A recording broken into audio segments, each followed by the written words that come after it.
አስገራሚ የካንጋሮ ባህሪያቶች ካንጋሮዎች ጽንስን የማራዘም ችሎታ አላቸው። ለዚህም አንደኛና ዋነኛ ምክንያታቸው ምንድነው? በድርቅ ወራት ሲጸንሱና የተረገዘበት ግልገል ካላደገ ነገሮች እስኪመቻቹላቸው ጽንሱን አራዝመው መውለድ ይችላሉ።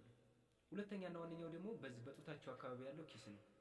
ይሄ ኪስ ግልገሎች ከማህፀን ከወጡ በኋላ እዚህ ኪስ ውስጥ አካባቢውን ሲላመዱና ከጠላት ሩጦ እስኪያመልጡ እዚህ ይቀመጣል። አለበለዚያ ግን እንደተወለደ ከወጣ ወይንም የተወሰነ ወራት እዚህ ውስጥ ካልተመገበ ሲወጣ እንደምታዩት ለጠላት ከሰማይም ሆነ ከምድር ላለ ጠላት ይጠቃል። ያው ደግሞ ካንጋሮዎች ወደ ኋላ መሄድ አይችሉም። ለዚህም ዋነኛ ምክንያታቸው የኋላ እግራቸው ታችኛው ቅጥም እንደ ኮቴ ስለሚጠቀሙበት ነው። አራተኛው ደግሞ አንድ ካንጋሮ 60 ኪሎ ሜትር መሮጥ ይችላል በአንድ ሰዓት ውስጥ። ያው 95% የሚሆኑ ካንጋሮዎች ግራ እጅ ናቸው። ቤተሰብ ፎሎ አድርጉኝ፣ ጀማሪ ነኝ። አጭር ተረክና ድንቃድንቅ ነገሮች እሰራለሁ ብዬ አስቤያለሁ። ቻው